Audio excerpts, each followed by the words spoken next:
Gênesis 36, versículo 1 ao 3, começando no primeiro, diz assim: E estas são as gerações de Esaú, que é Edom. Esaú tomou suas mulheres das filhas de Canaã, a Ada, filha de Elon, Eteu, e a Aulibama, filha de Aná, filho de Zibeão, Eveu, e a Basemate, filha de Ismael, irmã de Nebaiote. E oremos. Pai amado, obrigado pela tua palavra. Pedimos que o Senhor abençoe de forma especial esta noite, que o Senhor possa nos abençoar, nos dando ouvidos para ouvir. Abençoe a mim, me dê o teu poder para pregar a tua palavra com poder esta noite. Eu te peço em nome de Jesus. Amém. Amém.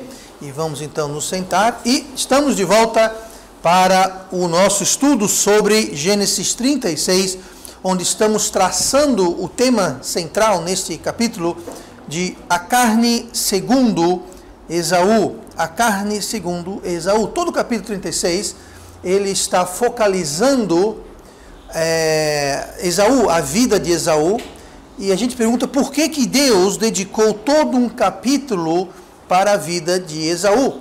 E a resposta que nós vimos foi que Esaú, ele está representando a carne.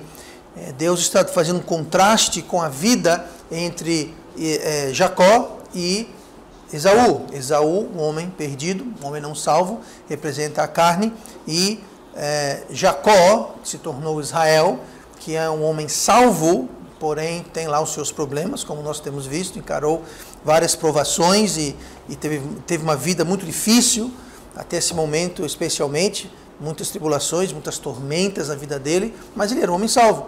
E antes que Deus prossiga para mostrar o fim, o que deu no final da vida de Jacó, de Israel, ele vai então agora dar uma pausa na vida de Jacó e vai mostrar um resumo em um capítulo da vida de Esaú e como termina. Então o que está acontecendo aqui é que Esaú está sendo uma espécie, uma característica da carne. E as características que a gente observa na vida de Esaú, elas estão retratando características da carne. Carne essa que todos nós temos. Nós vimos semana passada, por exemplo, que a nossa carne, o velho homem, a velha natureza, a Bíblia chama isso no Novo Testamento, ele foi crucificado com Cristo. Ela foi morta. No entanto, assim como Cristo ressuscitou, a nossa carne também, ela foi crucificada, mas ela não está morta, ela está viva. Apesar da gente ter nascido de novo, e quando nós aceitamos a Cristo, nossa carne é crucificada com Cristo, mas assim como Cristo, nossa carne vive. Então é uma batalha que nós temos, todos nós temos essa natureza pecaminosa, todos nós temos esse velho homem, o apóstolo Paulo chama, que ainda habita em nós, e é uma batalha que é travada. E aqui nós estamos vendo algumas características da carne, daí o tema deste capítulo, a carne segundo Esaú, ou segundo a vida de Esaú. E na semana passada nós vimos que a carne tem uma tendência, isso é verdade em Esaú, demonstrado também em nossas vidas, que a carne vai sempre estar crescendo. A carne vai querer crescer, vai querer se fortalecer. Nós lemos aqui no versículo 1, e estas são as gerações de Esaú, que é Edom, os edomitas, toda uma nação, todo um povo. Os edomitas vieram de Esaú. Igualmente em nossas vidas, se a gente não ter cuidado, se a gente não vigiar, a nossa carne ela vai querer crescer, expandir, multiplicar e se tornar um reino, se tornar uma nação em nossas vidas. E nós temos que ter muito cuidado com isso. Então, hoje nós vamos ver mais uma característica que nós podemos aprender da carne segundo a vida de Esaú. Olhe comigo no versículo 2, que nós lemos agora há pouco, e o versículo 3, que fala assim: Esaú tomou suas mulheres, as filhas de Canaã. Note aqui uma coisa rapidinho. Ele tomou suas mulheres de onde? De Canaã. Canaã não é a terra que ele deveria estar. Canaã não é onde ele deveria ter tomado suas esposas. Canaã aqui representa o mundo, representa aquilo que é contrário a Deus. Eram pagãos, eram distantes de Deus. E ele tomou suas esposas, suas mulheres de Canaã. Ele deveria ter feito isso? Não, mas ele fez, sendo um homem perdido, ele fez. Mas vamos ver então. Tomou suas mulheres, as filhas de Canaã, a Ada, filha de Edom, Eteu, e a Aulibama, filha de Aná, filho de Zibeão, Eveu, e a Basemate, filha de Ismael, irmã de Nebaiote. Então aqui nós vamos falar sobre a característica da carne, de que a carne, a nossa natureza carnal, nosso velho homem, ele vai querer se conformar sem transformar. Entenda bem. A nossa carne vai querer se conformar sem que haja uma transformação. Ela vai querer fazer só uma parte, a transformação. Nós vamos falar mais sobre essa diferença de conformar e transformar, não necessariamente hoje, mas nesse estudo mais adiante vamos abordar mais. Mas por enquanto, só resta dizer o seguinte, fazendo uma comparação bem grossa, digamos, bem superficial dos dois, nós podemos dizer que a conformação é algo externo. A conformação é algo que aparece do lado de fora. Transformação é algo que ocorre no lado de dentro, no interior de cada um de nós. E o que a carne vai sempre buscar fazer é mudar o exterior. E não tocar, não mudar, não transformar, não trabalhar no interior. Isso a carne vai querer. Ela vai querer fazer só a parte de fora. A carne ela vai querer buscar ser bom ou ser boa sem ser boa, de verdade. Ela vai buscar ter uma aparência de bondade, uma aparência do que é correto, uma aparência de justiça, uma aparência de mudança, mas vai ser só uma aparência, é só por fora, é só uma conformação externa sem que haja uma transformação interna. Em outras palavras, a carne, se a gente deixar, a carne vai querer seguir as regras externamente, seguir as regras, mas não vai querer mudar o coração rebelde. Veja só, é uma grande diferença. Uma coisa é você seguir as regras externamente, outra coisa é você mudar o seu coração. Uma coisa é você não fazer algo de errado porque é proibido, e outra coisa é você não fazer algo de errado porque é errado. Sabe, a gente não deveria deixar de fazer errado porque há uma regra contra fazer aquilo. Nós deveríamos deixar de fazer de errado porque é errado. E o problema da gente só seguir as regras é que onde há uma regra, há sempre um enforçador das regras. Vou dar um exemplo. No lar deve haver regras. E são os pais que devem enforçar, aplicar, policiar essas regras. Então, se a regra você não vai sair de casa depois das 8 da noite, por exemplo, então se essa é a regra, os pais precisam enforçar essa regra. Porque se não enforçar a regra, então para que ter regra? E igualmente na escola. Se não pode correr nos corredores da escola, tem que haver o professor ou o monitor para enforçar aquela regra. Se tem lição de casa para ser feito, trabalho para ser feito, então tem que ter um professor ou monitor que vai enforçar aquilo para que o trabalho, a lição de casa seja feita. Se existe uma placa dizendo que é proibido estacionar, existe o enforçador, que é o policial que vai lá e passa uma multa se você estacionar no lugar errado. Então, o problema de seguir a regra não é um problema, devemos seguir regras, mas se a gente segue a regra só porque tem uma regra, se a gente não faz o que é errado só porque tem uma regra que fala que não é errado, tem um problema. Porque um dia que o enforçador não estiver por perto, o dia que o seu pai não estiver por perto, um dia que o professor não estiver olhando, um dia que o guarda não estiver por perto, você vai fazer o quê? Esquecer das regras. Então você tem uma conformação externa, mas o momento que você tiver oportunidade de quebrar aquela regra, você vai quebrar. Por quê? Porque ninguém está olhando. Só que tem um problema. Deus está sempre olhando. Sempre há Deus olhando. Então, quando a carne quer se conformar apenas exteriormente, fica o problema que assim que a carne teve uma oportunidade, ela vai tomar aquela oportunidade. Sabe? Muita gente critica bandidos e ladrões. Eu sou o primeiro a fazer, não estou defendendo. Mas eu pergunto, se você tivesse aquela oportunidade, você tomaria aquela oportunidade? Eu não estou dizendo que você tomaria, só estou perguntando. Porque uma coisa é, pastor, nunca roubei, mas você nunca roubou porque você não roubaria ou porque você nunca teve a oportunidade? Você nunca fez algo de errado porque você não faria aquilo de errado ou porque você não teve a oportunidade de fazer aquilo de errado? Essa é a diferença entre uma conformação e uma transformação. E a carne vai sempre buscar uma conformação externa. Sim, pastor. O que tem isso a ver com o versículo 2 e 3? Que bom que você perguntou. Olha aqui no versículo 2 e 3 os nomes das 3 esposas de Esaú. Está listado aí Ada, Alibama deve ser parente do Obama lá, não sei. Aholibama e Basemate. Aí você pergunta assim, pastor, o que tem de mais? E daí? Daí que estes nomes aqui listados destas 3 mulheres de Esaú, eles não coincidem, eles não batem com os nomes com quais são mencionados anteriormente. Onde é que nós temos uma listagem? Onde é que nós temos os nomes das esposas de Esaú na Bíblia, fora o versículo 2 e 3? Bom, se você olhar comigo no capítulo 26, volte 10 capítulos, estamos no 36, vamos voltar para o 26, lá para trás do 26, e se a gente olhar no capítulo 34 e 35, o 34 especificamente, de Gênesis 26, nós vamos ver o seguinte, veja que interessante. Ora, sendo Esaú da idade de 40 anos, tomou por mulher a Judite, filha de Beri Eteu, e a Basemate, filha de Elon Eteu. E estas foram para Isaac e Rebeca uma amargura de espírito. Veja bem, qual o nome dessas mulheres dele aí? Judite e Basemate. Agora olhe comigo no versículo 28, capítulo 28, vai 2 capítulos para frente.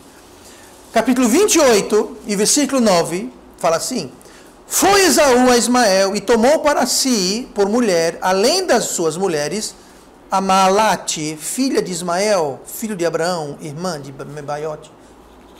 Veja bem, então ele tinha 6 mulheres, era isso? Ele tinha 6 mulheres, porque aqui nós temos Ada, Aholibama, Basemate, Judite, Basemate de novo e Maalate. Nós temos 6 nomes. Mas ele tinha quantas 3 mulheres? 3. O que foi que houve? Aqui em Gênesis 26 e Gênesis 28, ele dá o nome das esposas, só que em Gênesis 36, ele menciona as mesmas esposas, só que com outros nomes diferentes. E como é que a gente sabe que se tratam das 3 mesmas esposas? Porque fala quem é o pai dessas esposas. E os pais são os mesmos. São as mesmas pessoas. Aqui não está tratando de 6 mulheres, são de 3 mulheres. Só que em Gênesis 26 e 28, elas têm um nome. E em Gênesis 36, elas têm um outro nome. O que foi que houve para ter tanto nome assim para as mesmas mulheres? Bom, a verdade é que os nomes originais dessas mulheres, essas 3 mulheres dele, o nome original dela não se encontra em Gênesis 26 e 28. O nome original dessas mulheres se encontra em Gênesis 36, que nós acabamos de ler. O nome original dessas mulheres, o nome que os pais deram a essas mulheres, o nome que essas mulheres tinham quando Esaú conheceu essas mulheres, o nome que elas tinham na identidade quando eram solteiras, assim por dizer, era Aba, Aholibama e Basemate. Só que quando ele casou com elas, Esaú, ele mudou os nomes delas. E o que nós temos então em Gênesis capítulo 26 e 28 são os novos nomes que mudaram. Então veja bem, no início do livro, capítulo 26 e 28, nós temos os nomes mudados. E aqui no 36 nós temos os nomes novos. Agora entenda, na Bíblia, nomes são muito importantes, são muito significativos. Então vamos ver aqui os nomes originais. Os nomes, o velho nome pagão que essas mulheres tinham. Lembrando que ele tomou essas mulheres de Canaã, dos pagãos. E a última ele tomou, era filha de Ismael. Se você lembrar, Ismael era o quê? Ele era irmão de quem? De Isaac. Era filho de Abraão com Agar. Gente, estão lembrando, né? Então, era filho de Abraão e era meio irmão de Isaac.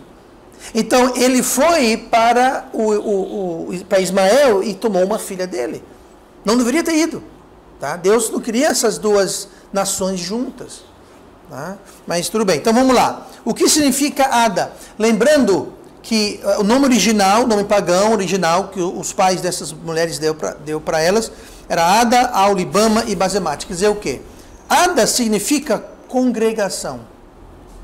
E provavelmente se referia a uma congregação de um culto pagão. Entendendo que o conceito de congregação não existia para o povo de Deus. Para o povo de Deus. O povo de Deus aqui era a família de Jacó. Era o povo de Deus. Não tinha o conceito de igreja, não tinha o conceito de tabernáculo, não tinha o conceito de templo. Era uma família. Então, quando você tem o nome de congregação, um ajuntamento, por que esse povo está se ajuntando? Provavelmente para cultuar deuses pagãos. Aí quando você vê a outra, a Aulibama significa tenda da habitação exaltada. Os estudiosos creem que esse nome indica que essa esposa dele era uma sacerdotisa pagã e provavelmente era uma prostituta. Essas religiões pagãs, a sacerdotisa e prostituição iam mão em mão. Absurdo, mas para você ter uma ideia. Então aqui foi o seguinte, ele casou com duas mulheres pagãs, não qualquer mulher pagã, mas mulheres que tudo indica estavam envolvidas com um culto a essa religião pagã. E a filha de Ismael, Basemate, significa desolação, confusão de morte. Então veja bem, esses eram os nomes originais dessas mulheres. Aí ele mudou. Quando ele casou com essas mulheres, ele mudou o nome. Mudou para quê? Mudou para Judite, mudou para Basemate e Maalate. O que significa Judite? Judite é o nome feminino de Judá. Se você tem um menino, é Judá, se tem uma menina, é Judite. Judá ou Judite significa o louvor de Deus. Se você olhar a Aulibama, ele mudou para Basemate. Mas Basemate significa desolação, confusão de morte. Aí depois ele casou com uma outra mulher chamada, coincidencialmente, Basemate. Mas você não pode ter duas mulheres com Basemate, né? Já pensou a confusão? Basemate, meu amor, venha! Aí vem as duas. Então não pode ter duas mulheres chamadas Basemate. Então quando ele casou com Basemate, ele falou, Basemate, já tem uma Basemate aqui, que eu mudei o nome dela, de Aulibama para Basemate. Então você não pode ser mais Basemate. Você vai ter que ser o quê? Você vai ter que ser Maalate. E Maalate significa dançarinas ou harpa. Aquele instrumento melódico e que faz danças melódicas, tal e coisa. Não é agradável. O que foi? Pessoal, o que tem isso a ver com nada? Isso tem a ver justamente com o ponto que estamos vendo aqui, que a carne quer se conformar sem se transformar. O que foi que, e preste bem atenção, que essa é o cerne da lição de hoje. O que foi que Esaú fez? Esaú, ele trocou o rótulo. Esaú, ele trocou o nome, mas eram as mesmas mulheres pagãs. Ele trocou o rótulo de fora, mas elas continuavam sendo o quê? Mulheres pagãs. Ele só fez trocar fora. Ele só fez confirmar. Ele mudou para Judite, o louvor de Deus. Ele mudou a outra para harpa ou dançarina. No bom sentido, não no mau sentido. Aí você fala, pastor, mas ele mudou a Aulibama, que é tenda de habitação exaltada, para desolação e confusão de morte? Pois é, ele fez isso para apontar a alguém, vamos chegar a isso daqui a pouco, que ele considerava o fato dela ser uma sacerdotisa como alguma coisa que levava à morte. Então veja bem, ele mudou o rótulo, mudou o nome das mulheres dele, por quê? Para agradar a seus pais. Quando ele estava em Gênesis 26 e 28, ele ainda morava com os pais. Se a gente olhar lá em Gênesis 26, 35, fala assim, e estas, as esposas dele, e estas foram para Isaac e Rebeca, os pais de Esaú, e estas foram para Isaac e Rebeca uma amargura de espírito. Os pais gostaram dessas mulheres? Não. Por quê? Eram pagãs. Quando a gente estudou Gênesis 26, a gente viu isso. Ele não era. Ele rebeldemente foi e tomou mulheres da terra que ele não deveria ter tomado para ser suas esposas. Isso foi uma amargura para os seus pais. Então, o que foi que ele fez? Para agradar os pais, para tentar apaziguar a coisa, ele mudou os nomes delas. Mas o que foi que ele fez? Gente, ele mudou o rótulo. Ele só mudou a capa, ele mudou a fachada. Ele mudou a pintura, ele não mudou. As esposas continuavam sendo mulheres erradas, que eles não deveriam ter casado, mulheres pagãs. Elas continuavam cultuando e adorando os seus deuses. Não mudou nada. Ele só mudou o nome. De um nome pagão, ele colocou um nome que iria agradar a Deus, Judá. o louvor de Deus. Ele simplesmente, então, fez isso por causa para agradar os pais que não gostaram da decisão dele. Ele só mudou o rótulo. Isso a carne faz. A carne quer mudar por fora, ela quer mudar o rótulo e deixar por dentro a mesma coisa. Você vai no supermercado, aí você tem uma lata de ervilha. Aí você tira aquele rótulo e você cola lá um rótulo de azeitona. Adiantou alguma coisa? Mudou alguma coisa? Não. Uma coisa mudou. Você vai estar enganando o comprador daquela lata. Porque alguém vai comprar aquela lata de milho achando que tem o que dentro? Azeitona. Isso mudou. Mas o interior, ele não mudou. E é isso aqui que está acontecendo. Esaú, ele está camuflando. Esaú está escondendo a verdadeira esposa deles, as esposas dele, de trás de um nome simplesmente externo, simplesmente um rótulo. E essa é uma artimanha da carne muito sutil. Por quê? Porque ela engana. Ela engana, porque a gente só pode ver por fora. Você vai no supermercado, você vai na prateleira que tem ervilha, milho, o que seja, você confia no rótulo. E se por acaso alguém trocar os rótulos e dizendo que ali dentro agora tem outra coisa, feijão, azeitona, sardinha, você vai ser o quê? Você vai ser enganado, porque a gente não consegue enxergar dentro da lata.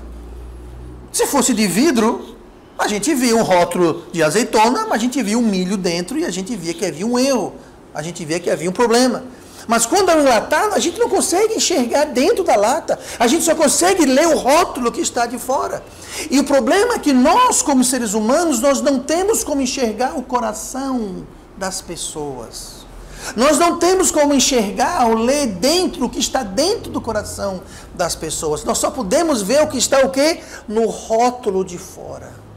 A gente só consegue ver o que já é externo. E a carne vai sempre querer fazer isso. Mudar por fora, mas deixar a mesma coisa dentro. Mudar o rótulo por fora, mas não mudar o conteúdo de dentro.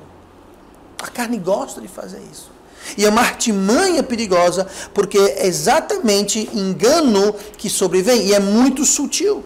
E nós não temos como julgar o interior, o coração de ninguém, a não ser o que está por fora. Então, enquanto a conformação é meramente externa, fica fácil de enganar e ser enganado. E é fácil de alguém se passar de gato por lebre. Porque você só está vendo o que está por fora. Você só está vendo o rótulo. E levando em conta do significado dos nomes, Esaú apresenta, isso aqui é minha esposa Judite. Ah, Judite, o louvor de Deus, essa mulher deve ser um exemplo de espiritualidade. Não. Mas engana. Por quê? Porque o nome é por fora apenas. Mas chega um dia, e esse dia sempre chega, que a cortina cai, que a máscara cai. Chega um dia, esse dia sempre chega, que a verdade vem à tona. Sempre, sempre. Foi Jesus que falou assim em Lucas 12:2, nada há encoberto que não haja de ser descoberto. Nada. Nada. É o que a Bíblia fala. Nem oculto que não haja de ser sabido. Tudo vai vir à tona. Um dia, aquela lata vai ser aberta. Um dia Deus vai chegar, abrir a lata e mostrar para todo mundo. Olha, tá vendo aqui dentro? Não era azeitona, era milho. Nada que está oculto. Olha, mas aqui o rótulo está dizendo azeitona. Deus vai dizer, olha, eu abri, é azeitona? Não, é milho. É joio. Não é trigo, é joio. Mas por fora parece trigo. Mas é joio. E a carne faz isso. A carne perdida ou a carne salva. Gente, a carne perdida e a carne salva é a mesma carne. É a mesma natureza humana. Entenda isso. Agora, quando é uma carne que foi salva, ela tem a disponibilidade de ser controlada e de ser mortificada e de não dar muito trabalho. Já a carne perdida, não há nada que a restrinja. Não há nada que a controle, que a enfraqueça. Ela está reinando e correndo solta. Temos essa mesma doutrina que estamos vendo aqui na vida de Jacó, sobre a conformação sem transformação, e Jesus ensinou ela. Vamos comigo para Mateus 23 e versículo 27, rapidamente, Mateus 23, 27, eu vou ler para vocês os versículos.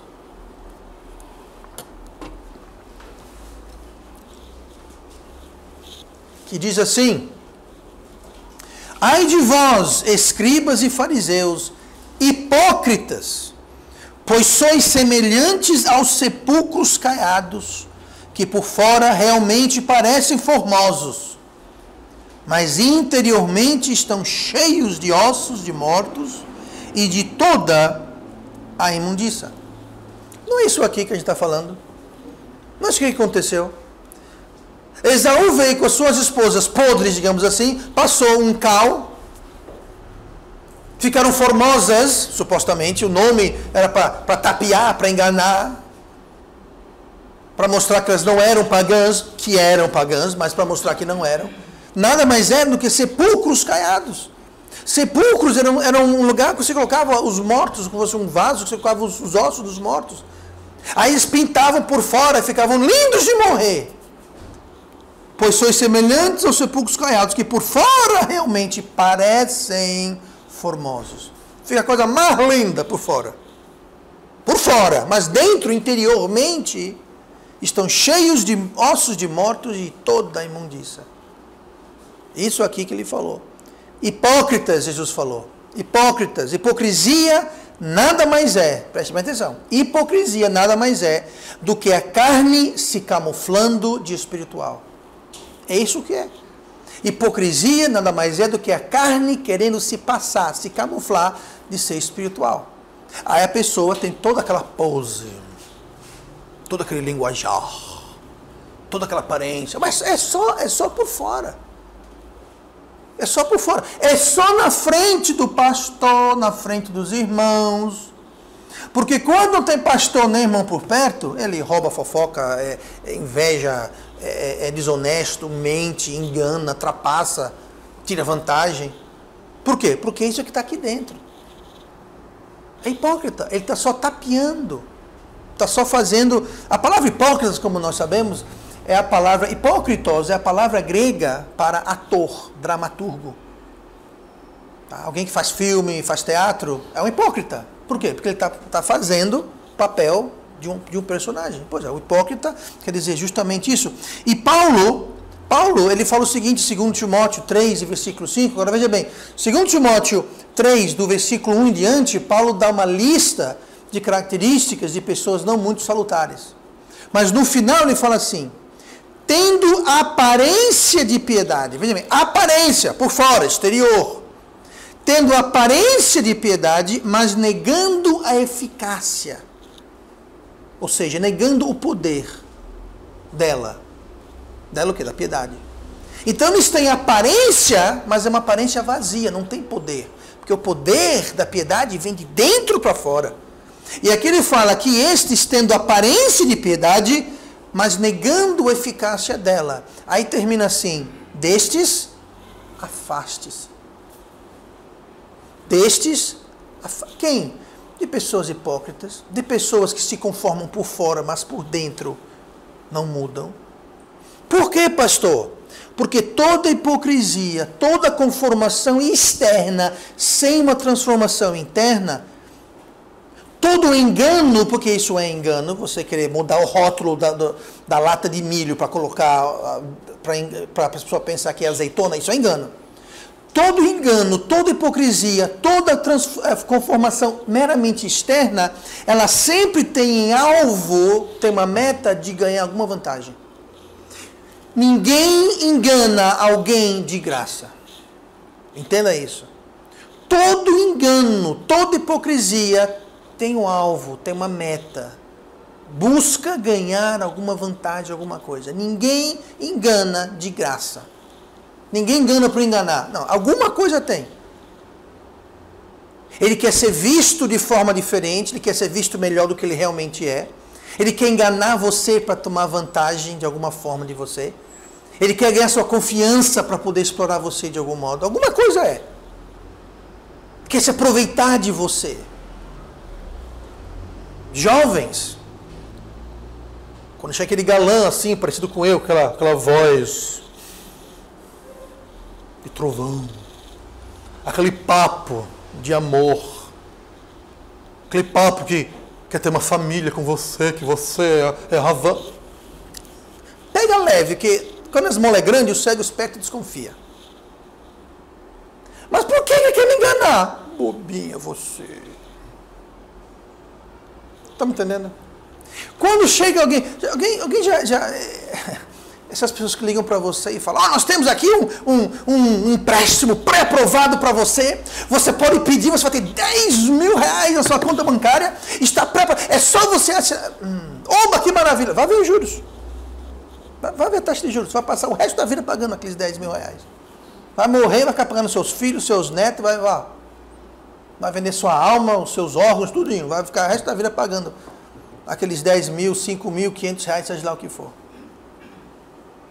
Eu vi na televisão um servidor público aí, não sei direito como é que era, eu estava de passagem só, ele falou que ele pegou um empréstimo de quase 500 mil reais, empréstimo de 500 reais, já tinha pagado mais de 1.000 e tanto, e ainda estava devendo mais não sei quanto, porque tinha atrasado, estava uma bola de neve, ele estava lá vendo o que resolvia.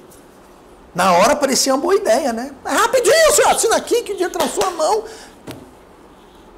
Pois é. Todo mundo engana com propósito. Todo mundo engana buscando uma vantagem. Então a Bíblia fala assim, tendo aparência de piedade, mas negando a eficácia, ou seja, tendo aparência, mas é só por fora, corra, destes afasta-te. Afasta-te, fique longe. Por quê? Porque se eles são hipócritas, se eles só é por fora, eles estão buscando vantagem, estão buscando conseguir alguma vantagem. E vão conseguir vantagem daqueles que estiverem perto deles. Então, se você se afastar deles, você está o quê? Se protegendo. Agora, se você não quer se afastar, não tem problema, pode ficar lá e ser explorado. Não é muito difícil, eu acho que todo mundo aqui pode contar uma ou duas histórias de pessoas que aprontaram com eles.